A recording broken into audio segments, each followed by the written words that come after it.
Muri Gicurasi 2025 habaye ibyaha bitanu bikomeye by'ubuhemu no gutemana byasize benshi mu gahinda n'ubwoba bukabije. Reka turebe uko byagenze, aho byabereye n'impamvu zabiteye. Muri kumwe na Bonheur Ndizeye. Nyamagabe, umugabo yatemye umugore we amuziza kumukoza isoni imbere y'abantu. Ku itariki 6 Gicurasi 2025 mu murenge wa Kibirizi i Nyamagabe, umugabo w'imyaka 34 yateye umugore we icyuma mu nda ndetse no ku rutugu. Impamvu yabimuteye ngo ni uko umugore wiwe yamukojeje isoni imbere y'abaturanyi amutuka ngo ni imbwa. Abaturanyi bavuga ko bari bamaze igihe bafitanye amakimbirane mu rugo, ariko ntibakekaga ko bizagera kuri uru rwego. Umugore yajyanywe ku bitaro bya Kaduha, aho umugabo afatwa na polisi. Ubu afungiwe kuri sitasiyo ya RIB ya Gasaka. Naho i Gatsibo, umusore yatemye murumuna we bapfa umurima. Mu karere ka Gatsibo, ku itariki 11 Gicurasi 2025, umusore yatemye murumuna we ubwo bari mu mpaka z'imitungo yasizwe n'ababyeyi babo. Ibi byabereye mu mudugudu wa Kabaya. Abaturanyi bavuga ko amakimbirane y'iyo mitungo yari amaze imyaka 2. Murumuna we wakomeretse bikomeye yajyanywe ku bitaro bya Kiziguro.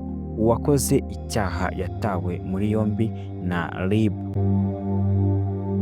Reka dukomereze i Gatsibo. I Gatsibo, umusore yatemye murumuna we bapfa umurima.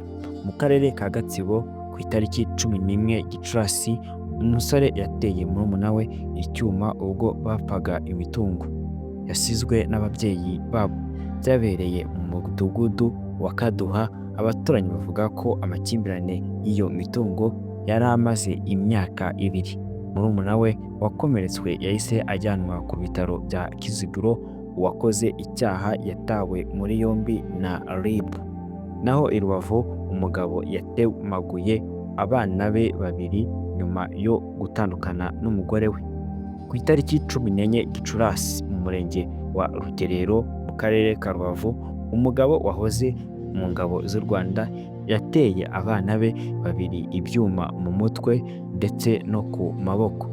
Bivugwa ko yari amaze iminsi atavuga neza, kandi yari amaze igihe atandukanye n'umugore we.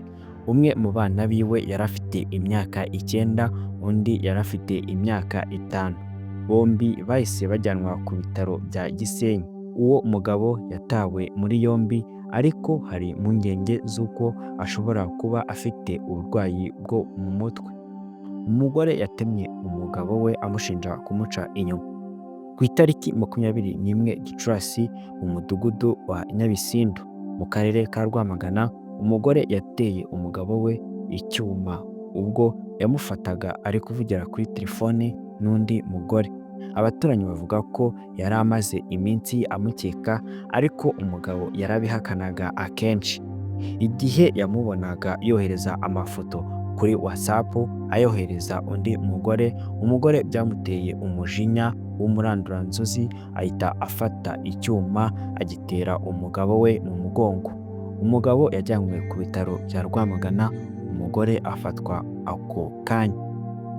Impaka mu kabari Nyarugenge zishoje umuntu atemaguwe. Mu gace ka Nyabugogo, ku itariki 28 Gicurasi, abagabo 2 barwanye bapfa amagambo mu kabari. Bivugwa ko impaka zaturutse kuri umwe witaga mugenzi we inyagasozi y'ikirara. Byarangiye umwe agize umujinya by'uko bamwise inyagasozi, ahita afata icyuma agitera mugenzi we mu ijosi. Yahise yitaba Imana ako kanya, naho uwateye icyuma mugenzi we yahise atoroka. Kugeza ubu ngubu polisi iracyamuhigisha uruhindu. Aya ni amwe mu makuru yabaye mu kwezi kwa gatanu y'incamugongo ateye ubwoba ndetse n'urugomo. Gusa imitungo nayo ikomeje guca impaka mu bantu benshi. abavandimwe bari gutemana bapfa imitungo. Niba nawe ufite abavandimwe, aho kugira ngo uzashwane n'abavandimwe bawe, byaba byiza wishakiye umutungo wawe. Ni n'aha dusoreje, tubibutsa gukanda subscribe kugira ngo tujye dukomeza tubane mu nkuru zacu za buri munsi.